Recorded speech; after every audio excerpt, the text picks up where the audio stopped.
안녕하세요. 매일 아침 말씀 묵상에 오신 여러분을 진심으로 환영합니다. 12월 29일 목요일, 하나님의 이름이 그들의 이마에 있음.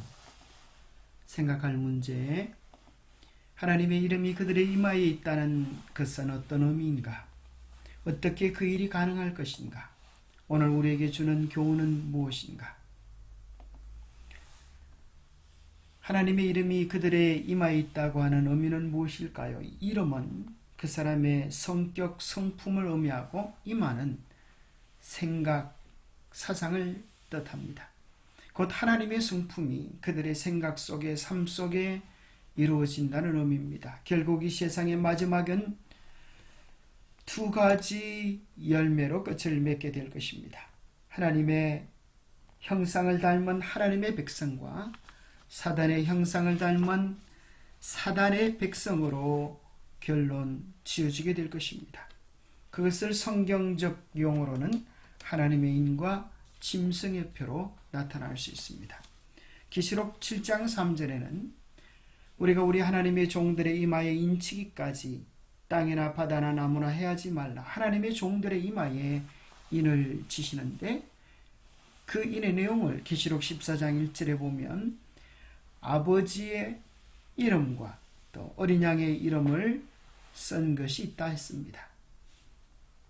그들의 이마에 어린 양의 이름과 아버지의 이름, 예수 그리스도의 성품과 하나님의 성품이 기록되어지는 것입니다. 뿐만 아니라 계시록 17장 5절에 보면 이마에 이름이 기록되었으니 비밀이라 큰 바벨론이라 땅의 엄녀들과 가정한 것들의 미라. 하나님의 백성들이 하나님의 인 성품을 닮아가는 것처럼 사단의 백성들도 사단의 성품을 닮아가는 것이라고 이야기합니다.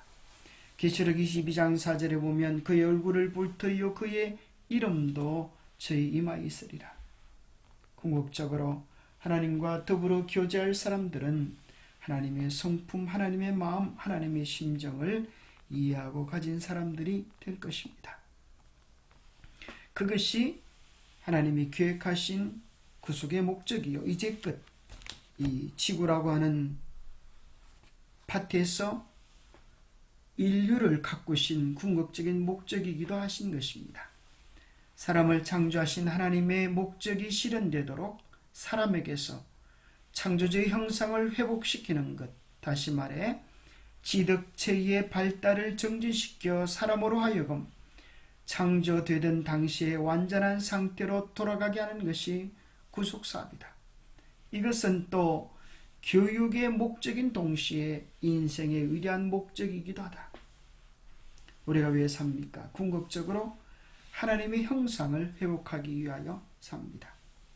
하나님께서는 왜 우리를 위하여 십자가에 당신의 아들을 못 박게 하셨습니까?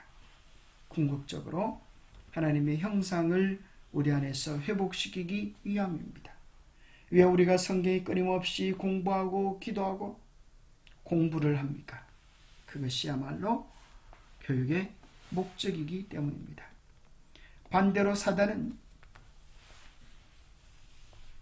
하나님의 형상을 새겨야 할 당신의 백성들에게 욕심과 야망과 죄를 통하여 사단의 형상을 새기려고 하는 것이 그의 궁극적인 목적입니다. 사단의 목표는 인간의 마음에다 그의 품성을 재현시키는 것이다.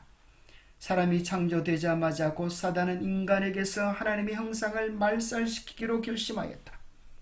그리고 하나님의 도장이 찍혀야 하는 곳에 그의 인을 찍기로 결심하였다. 그는 인간의 마음에다 선망과 정오와 야망을 주입시키는 데 성공하였다. 그는 하나님의 보좌를 찬탈하기를 원하였다. 이것이 실패했을 때 어둠 가운데서 부정과 속임수로 일을 해오면서 사람의 마음에 있는 하나님의 자리를 찬탈해왔다. 하나님의 보좌를 빼앗으려고 하는 일에 실패했던 사단 마귀는 사람의 마음에 있는 하나님의 보좌를 빼앗기로 작정한 것입니다. 우리의 마음의 주인은 오직 하나님이셔야만 합니다. 어떻게 그 일이 가능할까요? 어떻게 아름다운 열매로 이어갈 수 있을까요? 하늘의 아름다운 모습을 표현하기를 계시록 22장 3절 5절에 보면 다시 저주가 없으며 하나님과 어린 양의 보좌가 그 가운데 있으리니 그의 종들이 그를 섬기며 그의 얼굴을 볼 터이요 그의 이름도 그들의 이마에 있으리라. 다시 밤이 없겠고 등불과 햇빛이 쓸데없으니 이는 주 하나님이 그들에게 비치시니라. 그들이 세세토록 왕노릇하리로다. 그들의 이마에 하나님의 이름이 기록되어질 수밖에 없는 이유는 무엇입니까? 어린 양의 보좌가 그 가운데 있었기 때문입니다. 하늘에서 하나님의 보좌 아래에서 예배할 자들은 그들의 심령 속에 언제나 하나님의 보좌가 있었던 사람입니다. 하늘에서 왕노릇할 사람들은 그들의 마음속에 언제나 예수 그리스도가 왕이셨던 사람입니다. 요한복음 15장 5절에 보면 그 아름다운 구원의 계획에 대하여 이야기하기를 나는 포도나무요 너희는 가지라. 그가 내 안에 내가 그 안에 가면 사람의 열매를 많이 맺나니 나를 떠나서는 너희가 아무것도 할 수 없음이라 하셨습니다. 궁극적으로 예수 그리스도의 열매를 맺는 것, 이것은 우리가 하는 일이 아니요 나무에 붙어 있을 때 실로 되어지는 축복이고 우리가 아무것도 할 수 없는 일을 우리 주님께서 우리를 통하여 우리 안에서 이루어 주시는 역사인 것입니다. 루시퍼의 반역과 아담과 하와의 타락이요 하나님은 두 사람을 죄에 마땅한 결과로 멸망시킬 수도 있으셨습니다. 그러나 하나님께서는 당신의 피조물에 대한 다음없는 사랑의 표현으로서 당신께서 베푸시는 것을 받아들이는 모든 이들을 구원하시기 위한 자비로운 계획을 세우셨습니다. 이와 같은 구원의 계획은 지구가 창조되기 전에 이미 존재했고 타락 직후 에덴에서 인류에게 처음으로 제시되어졌습니다. 이 계획은 훗날 이스라엘 백성들의 성소 제도를 통하여 더 많이 구체적으로 나타났고 예수님의 삶과 죽음 그리고 부활을 통하여 마침내 그 완전한 모습이 주어졌습니다. 우리를 위한 하나님의 계획, 그것은 성소를 통하여 나타났고 매년 농사 지는 모습을 통하여 우리에게 실물로 보여지고 있습니다.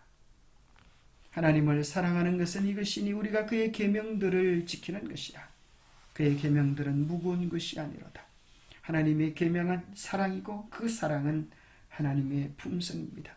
우리가 정말 주님을 사랑하면 우리의 삶에 하나님의 품성이 재현될 것이고 그것은 하나님의 계명에 대한 순종으로 나타나게 될 것입니다. 이것이 바로 새 언약입니다. 히브리서 8장 10절에 보면 주께서 이르시되 그날 후에 내가 이스라엘 집과 맺을 언약을 이것이니 내 법을 그들의 생각에 두고 그들의 마음에 이것을 기록하리라. 나는 그들에게 하나님이 되고 그들은 내게 백성이 되리라. 영감의 교훈입니다. 하나님을 대면해 볼 사람들의 기쁨. 이 생에서 그들이 하나님께 충성한다면 그들은 마침내 하나님의 얼굴을 볼 터이요 그의 이름도 저 이마에 있을 것이다. 하늘의 행복이 하나님을 대면하는 것 외에 또 무엇이 있겠는가? 그리스도의 은혜로 구원받은 죄인에게 하나님의 얼굴을 바라보고 그를 하늘아버지로 아는 것보다 더 큰 기쁨이 무엇이겠는가? 하나님의 거룩한 이름이 그들의 이마에 기록될 것은 하나님께서 우리를 향하여 가지신 계획이고 우리를 위한 그분의 약속과 보증입니다. 그 은혜를 누리시게 되기를 축복합니다.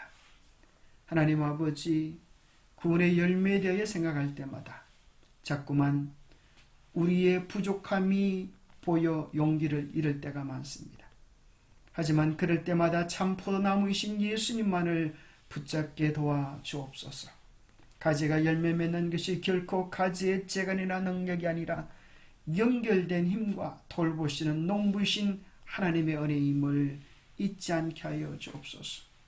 매년 풍성한 열매들을 보면서 하늘 땅의 도움을 통하여 아름다운 결실을 맺을 수 있음을 보장받게 하시고 하나님이 우리 안에서 이루실 놀라운 약속으로 인하여 기뻐하고 감사하며 주님과 깊은 관계를 누리며 언약을 확신하는 우리 모두가 되게 축복해 주시옵기를 우리 주 예수 그리스도 이름 머지하여 간절히 간구하옵나이다. 주님의 약속은 변치 않고 그 약속은 순종하는 자들에게 반드시 이루어지게 될 것입니다. 그 축복을 누리는 우리 모두가 되시기를 다시 한번 축복합니다. 감사합니다.